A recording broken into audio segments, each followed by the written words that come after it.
अमृत महोत्सव के दिन प्राप्त हुई। गुजरात सरकार ने बिल्किस बानो केस के 11 अभियुक्तों को, आरोपी नहीं, अभियुक्तों को जेल से बाहर कर दिया, रिहा कर दिया। और ये केस और ये निर्णय, इसको हम आइसोलेशन में न देखें तो एक पैटर्न दिखाई देता है। भारतीय जनता पार्टी की मानसिकता दिखाई देती है। कठुआ, उन्नाव, ये 2 मील का पत्थर होंगे इस देश के इतिहास में और शर्मिंदा करते रहेंगे हम सबको जो राजनीति में हैं। ये मैं कह रहा हूं, जिम्मेदारी के साथ कह रहा हूं और किसी कारण से कह रहा हूं। पहली बार एक राष्ट्रीय राजनीतिक दल के ऑफिस बेयरर्स, के कार्यकर्ता और उसके समर्थक सड़कों पर बलात्कारियों के पक्ष में रैली निकालते हुए नजर आए थे, जुलूस निकालते हुए नजर आए थे, नारे लगाते हुए सुनाई दिए थे। यह पहली बार हुआ इस स्वतंत्र भारत के इतिहास में। और उसके बाद कल जो हुआ, कल हम तो नहीं, आप तो नहीं, लेकिन कुछ लोग अभी भी प्रधानमंत्री की मुंह से निकली हुई बातों को गंभीरता से लेते हैं। कल प्रधानमंत्री जी ने लाल किले की प्राचीर से बड़ी बड़ी बातें की, नारी सुरक्षा, नारी सम्मान, नारी शक्ति, अच्छे अच्छे शब्द इस्तेमाल किए। अब हम तो जिसको अंग्रेजी में सिनिकल कहते हैं, हो चुके हैं, प्रधानमंत्री जी ने कर दिया है, लेकिन कुछ लोग हैं जो गंभीरता से लेते हैं अभी भी इन बातों। कुछ घंटों के बाद गुजरात सरकार ने एक ऐसा निर्णय लिया जो अप्रत्याशित था, जो कभी नहीं हुआ। रेप कन्विक्ट्स, बलात्कार के अभियुक्त, दोषी नहीं, वो तो आरोपी होता है, अभियुक्त, दे वर कन्विक्टेड, उनको आपने रिहा कर दिया कि 14 साल हो गए हैं, इनका कंडक्ट अच्छा है जेल में। और नेचर ऑफ क्राइम, ये 3 पैरामीटर्स, ये 3 मापदंड गुजरात के एडिशनल चीफ सेक्रेटरी जो गृह विभाग देखते हैं, उन्होंने कहा कल कि 14 साल कंप्लीट हो गए हैं और उनकी उम्र, नेचर ऑफ क्राइम और बिहेवियर इन प्रिजन, यह देखते हुए यह निर्णय लिया गया। नेचर ऑफ क्राइम पर ही अगर हम अपनी बात को रखें सीमित, तो क्या बलात्कार उस कैटेगरी में नहीं आता, उस श्रेणी में नहीं आता जिसमें कड़ी से कड़ी सजा मिले उनको? जितनी कड़ी सजा हो उतनी कम मानी जाती है।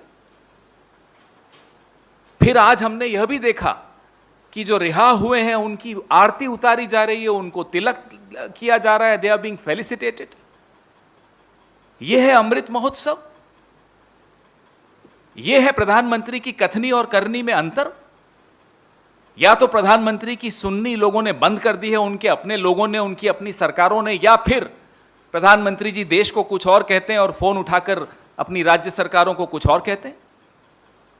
और यह ऐसा केस है बिल्किस बानो का, जिसमें सुप्रीम कोर्ट ने बिल्किस बानो को 50 लाख का मुआवजा देने का आदेश गुजरात सरकार को दिया था, और अभी कुछ साल पहले 2017 में दिया था।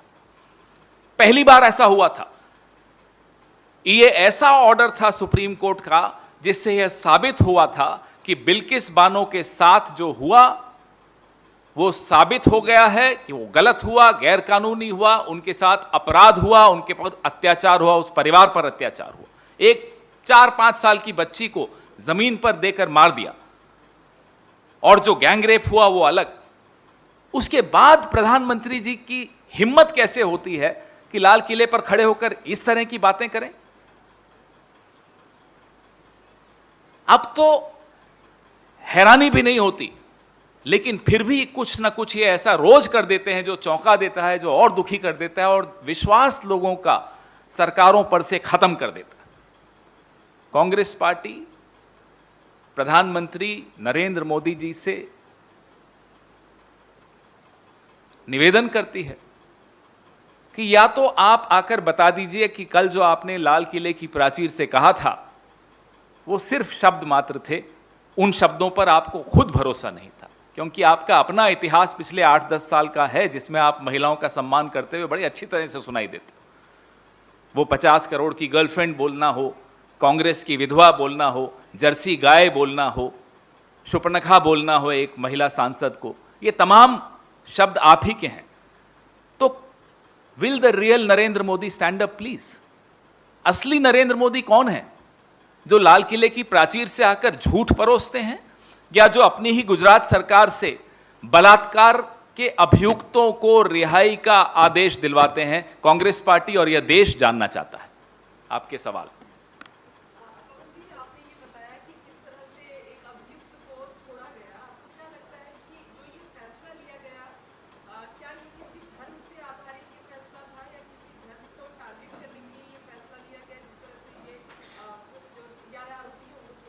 हम संविधान पे चलने वाले लोग हैं, देश संविधान के आधार पर चलता है, और हम हर सरकार से यह उम्मीद करते हैं कि वो संविधान को ही अपना मार्गदर्शक मानकर चलते होंगे। अगर कोई संविधान सम्मत निर्णय नहीं ले रहा है तो उनकी नीयत में क्या है वो मुझसे मत पूछिए आप, वो हमें और आपको सबको समझ में आ रहा है कि संविधान को यह आज भी उतना ही सम्मान करते थे जितना उस वक्त कर रहे थे जब ये बाबा साहब अंबेडकर जी लिख रहे थे ये संविधान। तब भी इनके मन में कोई सम्मान नहीं था संविधान के प्रति। प्रधानमंत्री जी स्पष्ट करें कि जो उन्होंने कल लाल किले की प्राचीर से कहा वो सही था। अगर वो सही था तो जो गुजरात सरकार ने निर्णय लिया क्या वो भी सही है? दोनों में से एक चीज सही हो सकती है, दोनों सही नहीं हो सकते। तो गलत क्या था, सही क्या था, प्रधानमंत्री स्पष्ट करें। और गुजरात सरकार यह निर्णय वापस ले या प्रधानमंत्री लाल किले से बोले गए अपने शब्द वापस लें। दोनों में से एक चीज ही चल सकती है, दोनों नहीं चल सकती। सुप्रीम कोर्ट को हम सलाह दें यह ठीक नहीं होगा, उचित नहीं होगा। प्रधानमंत्री लोगों के वोट से प्रधानमंत्री बने हैं, संविधान के दायरे में रहकर उनको अपना काम करना चाहिए। राजधर्म की आज अटल जी की पुण्यतिथि भी है, राजधर्म का आज फिर से हम प्रधानमंत्री को स्मरण दिला रहे हैं।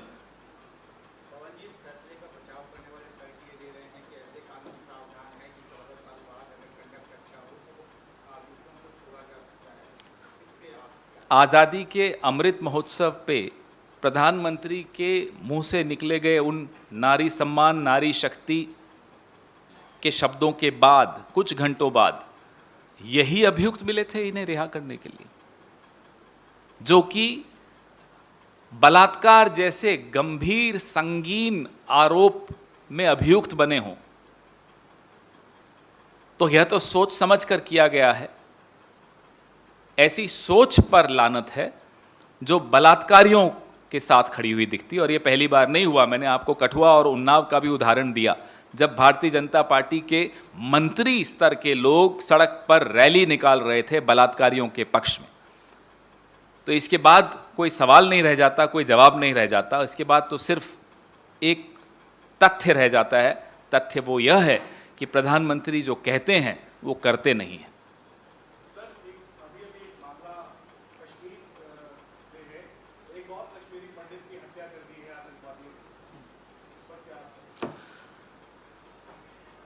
अब समय आ गया है प्रधानमंत्री और गृह मंत्री को राष्ट्र को संबोधित करना चाहिए। जो 8 साल का ट्रैक रिकॉर्ड रहा है कश्मीर की जो इनकी नीति है उसको लेकर, वो नोटबंदी हो, वो रिस्ट्रक्चरिंग हो कश्मीर, लद्दाख और जम्मू की, सरकार में शामिल होना हो, सरकार से बाहर होना हो, चुनाव नहीं करवाने हो, तमाम जो निर्णय लिए गए उन सब पे एक वाइट पेपर अब इन्हें देश के सामने रखना चाहिए कि आखिर क्यों इनकी कश्मीर की नीति लगातार विफल होती चली जा रही है।